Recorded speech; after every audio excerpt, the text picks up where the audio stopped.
Forças Armadas da China e da Rússia realizaram exercícios militares conjuntos em espaço aéreo sobre o Mar do Japão e próximo à Coreia do Sul nesta sexta-feira, região extremamente sensível do globo terrestre. A ação faz parte de um plano de cooperação anual entre os países, plano que existe desde 2019. Mas é óbvio que isso é uma desculpa, é um recado que está sendo dado ao Ocidente. Isto pode levar à tensão mundial. Quem traz mais detalhes do caso é o nosso correspondente internacional, Luca Bassani, de onde ele está. Boa noite, Luca Bassani. Aí são 20h01. O Luca, eu estava vendo um analista militar comparando os 887 bilhões de dólares, que é o orçamento americano para suas forças armadas, com os 292 bilhões da China. E dizendo que no orçamento americano, muitos dos recursos são desperdiçados. São 750 bases militares em todo o mundo. Gasto enorme com porta-aviões e caças, hoje que podem se tornar completamente ineficazes diante de mísseis balísticos hipersônicos. E a China está desenvolvendo no mais alto grau estes mísseis. Tem os melhores hoje, até me surpreendeu, achei que era a Rússia que os tinha. A China.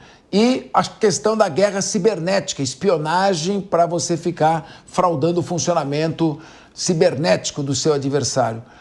Qual a avaliação que você faz? A China tem zona de influência no Mar do Sul da China. Ali no Mar do Japão, onde tem ali perto as ilhas reivindicadas pelo Japão com relação à Rússia. A Coreia do Sul, sabendo que a Rússia tem aliança e a China com a Coreia do Norte. Como você vê este exercício? No mínimo, é mais um recado. E no meu modo de ver, mais um passo em direção à Terceira Guerra Mundial. Boa tarde a você, Capeza, aos nossos debatedores, nossa qualificada audiência. Realmente é um recado que foi dado por esses dois países que são fortes aliados e que também tem a Coreia do Norte como um terceiro aliado nessa região, que é mais uma potência militar, uma potência nuclear que atua na região da Ásia-Pacífico, que é motivo de instabilidade há pelo menos 70 anos nesta região do mundo. Vale a gente ressaltar que esses exercícios militares em conjuntos realizados pela Rússia e pela China utilizaram mais de 10 aeronaves sobrevoando o Mar do Japão, muito próximo da Coreia do Sul, do espaço aéreo sul-coreano, que se sentiu, inclusive, provocado com este exercício exatamente por não ter sido avisado. Inclusive, é algo costumeiro, por mais que não sejam aliados, que quando há um exercício militar, até mesmo dos americanos, japoneses e sul-coreanos, que eles avisem os chineses e os outros aliados da China que isso vai ser realizado, algo que não foi feito hoje, segundo os sul-coreanos. Mas a gente vê claramente que após a visita de Xi Jinping e de Vladimir Putin o ano passado a Pyongyang, a visita de Putin esse ano em junho para a Coreia do Norte novamente apenas ressalta essas alianças históricas que são remanescentes da Guerra Fria e que poderiam dar a ideia de qual seria este outro grupo em um caso de uma guerra mundial. Eu não acredito que uma guerra mundial vá acontecer, apesar dessas tensões crescentes por todo o mundo, mas é claro que de um lado estariam o Ocidente, os países ligados ao Ocidente na Ásia, como o caso da Coreia do Sul, do Japão, das Filipinas. Taiwan não é um país, mas é uma região muito mais próxima ao Ocidente com a sua democracia do que com o governo do Partido Comunista Chinês, e também na Oceania, Austrália, Nova Zelândia, a Austrália também com um exército importante. Então a gente vê que esses dois grupos vão se formando cada vez mais explicitamente, e no caso dos norte-americanos, esta preocupação com o crescimento evidente da capacidade militar dos chineses, que até 2030 esperam poder triplicar o seu arsenal nuclear. A China, que tem por volta aí de 400 ogivas nucleares, poderia chegar ao número de 1.200 até 1.500, segundo alguns estudos, enquanto os americanos e os russos continuam no primeiro lugar, na faixa aí das 5.000 ogivas cada um. A gente sabe que não é necessário tantas ogivas assim para causar um conflito mundial e grande destruição da vida humana, mas é uma preocupação porque a China, há cerca de 30, 40 anos, estava muito atrás, tecnologicamente falando, dos americanos e agora está chegando cada vez mais perto, além também dos números da sua economia,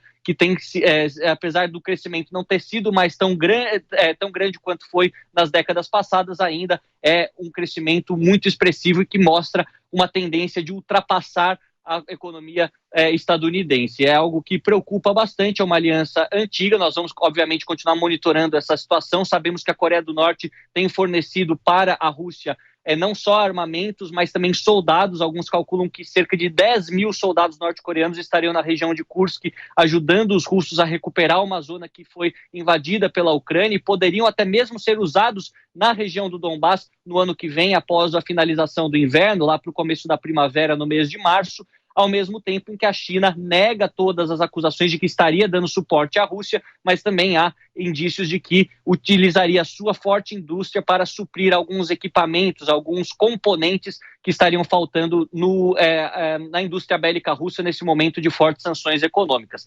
Realmente é assustador pensar que nunca estivemos tão perto de um conflito mundial, com tantos conflitos regionais espalhados, a guerra da Ucrânia, a guerra no Oriente Médio, que ainda está longe da resolução, e essas tensões na Ásia-Pacífico, mais especificamente na Península Coreana e também a ilha de Taiwan.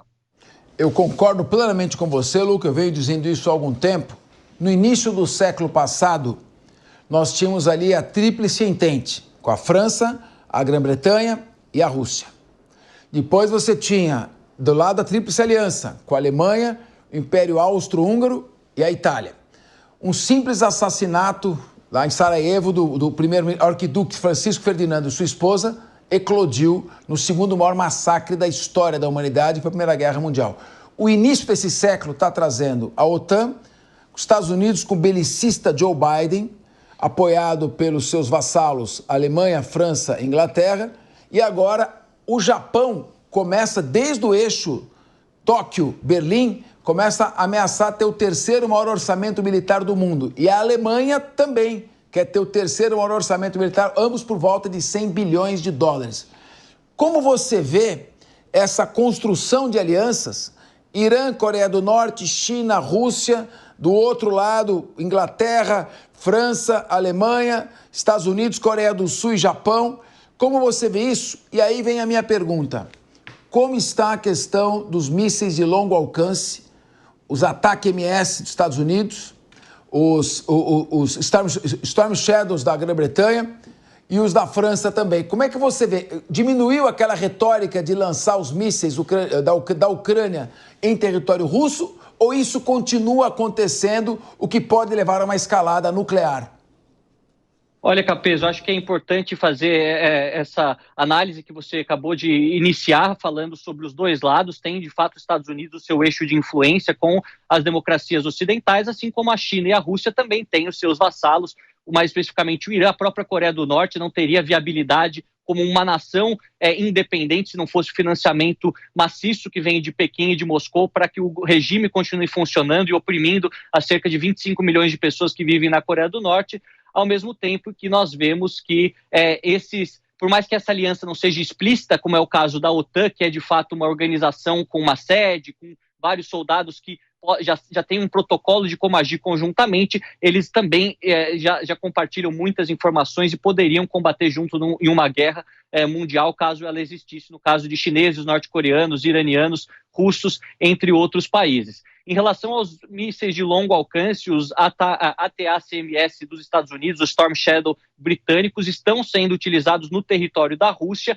que já começou a responder de maneira acachapante ao governo de Kiev. Inclusive, ontem, um dos maiores bombardeios à capital ucraniana aconteceu neste ano de 2024 e deixou 1 milhão de residentes de Kiev sem acesso à energia elétrica, ou seja, praticamente 1/3 da cidade, grande parte dos serviços essenciais sem funcionar e racionamento em várias outras cidades adjacentes a Kiev. Então, os ucranianos sabem que agora tem esses armamentos mais pesados que podem, de certa forma, intimidar um pouco os russos, mas que a resposta será também muito forte. E com o inverno se aproximando e com a memória de 2 invernos muito frios, muito difíceis, que foi o inverno de 2022 e 2023, Volodymyr Zelensky terá que escolher se de fato vai dobrar a aposta e atacar a Rússia com o risco de perder mais cidades e ter um inverno dos mais duros desta guerra, ou se vai se dar por satisfeito na posição que está agora e tentar, a partir do ano que vem, negociar com Donald Trump uma saída minimamente honrosa para a Ucrânia, por mais que nós saibamos que qualquer saída que envolva a perda de territórios legitimamente ucranianos seja vergonhosa para a administração de Zelensky, que prometeu recuperar até mesmo a Crimeia. A gente não vê nenhum indício que isso vai acontecer, muito pelo contrário, uma guerra longa que pode ter o seu desfecho em 2025 com as promessas feitas pela Casa Branca, mas que com certeza tem feito com que as alianças militares mundiais repensem a sua posição, e muitos países que antes não estavam robustecendo o seu arsenal, agora o façam, como o próprio Japão e a Alemanha, que você colocou muito bem, chegam aí a quase 100 bilhões de dólares no orçamento anual dos seus exércitos. Muito obrigado, Luca. Toma um sorvete na Marienkirche, hoje está em Munique. Uma boa noite a você.